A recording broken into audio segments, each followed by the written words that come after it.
Hi, I'm Lauren from Zestful Kitchen, and welcome to Everyday Gourmet, where I share realistic recipes for the avid home cook using fresh ingredients and global flavors.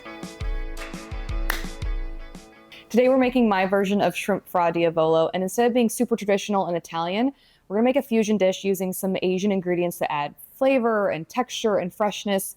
It's really fun. It's one of my favorite recipes I've developed, and I'm really excited to show you how to make it. Okay, I'm gonna put some salt in. Traditionally, shrimp fra diavolo is usually served with a long pasta like linguine, but since nothing about this is traditional, I figured we can make it whatever we want. So I'm serving it with some orzo. I think it's easier to eat. I think it's a fun weeknight pasta. We're gonna dice up a shallot, and this is a huge shallot. So I'm going to just use one of the lobes, but since this is gonna be a tomato sauce, it's okay if you have a little bit more. So I'm gonna use the larger side. If you have two small ones, that works. You want about a half a cup, so that will be a good measurement to follow, not just size of shallot. All right, we're gonna put our shallots in here, and then we're gonna slice up some garlic.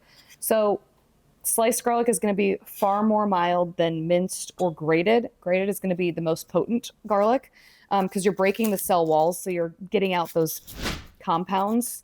You're releasing those compounds more readily. So by slicing, you're actually gonna have a more mild flavor. So that's perfect for this because this cooks really quickly. Oh, it smells good. Okay. Then the other components that's gonna be the base of the sauce that's gonna add a ton of flavor is anchovy, also classic. These two and anchovy is a classic. They're all classic ingredients for a shrimp fra diavolo. This is gonna add a ton of savoriness. I always recommend using oil packed because they're already pretty salty, they're already pretty flavorful. If you are using salted, then I would rinse them before mincing them because it's gonna add so much salt to the dish. If you don't rinse them, then I would hold up back on seasoning. But you really wanna be able to season because the salt will help break down the components of the sauce. So you want to be able to do it on your own terms without the anchovy adding too much salt, if that makes sense. They will melt beautifully into the sauce, so you don't have to worry about mincing it too much. So that's our other component. The base of the sauce for diavolo, which means devil sauce, it's basically a spicy tomato sauce, is going to be our whole peeled tomatoes. So it's best to use whole peeled because diced tomatoes have additive in them that just keeps them firm. So they're good for like chilies and soups, but for something like this, like a sauce, you want to use whole peeled tomatoes. They just have a better texture. You can control how big or small the chunks are. There are a few ways you can do this. My preferred way is to do it with my hand when I put them into the pan, is to kind of like squeeze them and break them apart. Not the cutest thing to watch on camera. So we're going to use our kitchen shears. And I just put them in the can and go at it and just dice them up. The alternative is you can put the whole can in the saute pan and use a potato masher, but that is also a little bit problematic because juice will squirt everywhere. So this is the cleanest, least messy way to crush your whole peeled tomatoes. So this is your chili crisp. Something I do with like things like this is when I get it home and the oil is separated, I just flip it. So I do that with my peanut butter, not that we're using peanut butter. So I bought this yesterday and I always come home and store it like this because what happens then is the oil travels back up to the top of the jar. So it makes it easier to mix everything up. So I do that with natural peanut butter, but I also do it with chili crisp because sometimes when it's sitting on a shelf, it just gets really compact at the bottom and now it's already mixed. Like I didn't even have to do anything. So it's a nice little hack. I'm gonna add some oil to the pan and then it'll heat for a little bit, like a minute.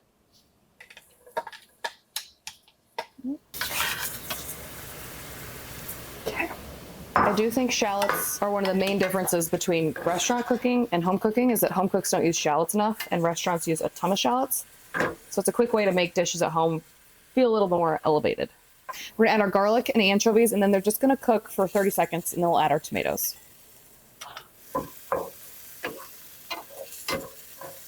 Okay. These anchovies are. What is that? Oh, the pasta. This is real weeknight cooking. Everything's frantic.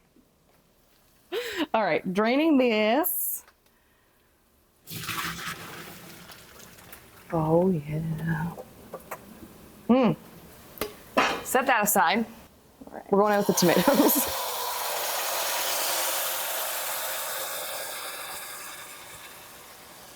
Gorgeous. Look at those perfectly chopped tomatoes. Forgot to put the red pepper flakes in.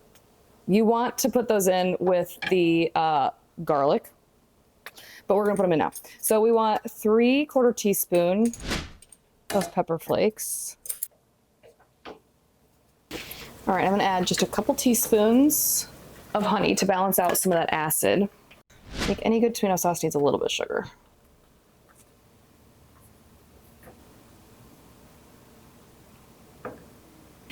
Splattering. Ooh, yum. We're gonna let that simmer just until it's a little bit thickened, and then we'll add in our shrimp. Yummo. Oh, it's gorgeous. So the best size shrimp for this is a medium shrimp, 30 to 45 per pound is what I would recommend. These, I could not find them to save my life. So mine are a little bit smaller. Mine, I think, are 40, 60 per pound. So they're a little bit smaller, but that just means they're going to cook a little bit quicker. So I started a little bit more off heat before adding them in. If you're using bigger shrimp, I would recommend adding them into the skillet while it's still on heat and cooking it for just a minute over medium before removing it off of the heat. Basically what you want is the shrimp to slowly poach in this sauce. You don't want it to cook too fast or to overcook it, because then they'll shrink and they'll get really tough and they'll be really curled in on themselves. You want it to be just like gently, softly poached. So doing that off heat is money. This sauce will retain its heat for a long time. It'll cook the shrimp perfectly, and then you can just serve it up. So it's kind of spicy from the red pepper flakes we added, but to really drive home the devil sauce definition, I'm gonna top it off with some of our chili crisp. Yum. And then we're gonna top it with some cilantro. Totally not traditional, but so good. Mm-hmm. Yeah. Mm. Oh, it's so spicy and fiery. Mm. Yum. It's so easy, but full of so much flavor. There's layers of flavor from the shallot and garlic and that savory anchovy. The chili crunch on top adds that hit of heat first. It is so good. And I love the orzo. The orzo is a great way to soak up all that sauce. I feel like with linguine, you lose a lot of the sauce. So with the orzo, you get this whole, each bite, you get a little bit of everything. It's so good. I think you're going to enjoy this one.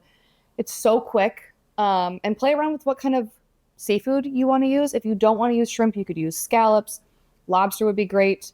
Even a little bit of poached fish, like cod, little chunks of cod in there would be so good. So I hope you try this. All of the information is in the caption below. It's delicious. Yay. I'll see you next week for another Everyday Gourmet. I'm starting to sweat. Long-winded per usual.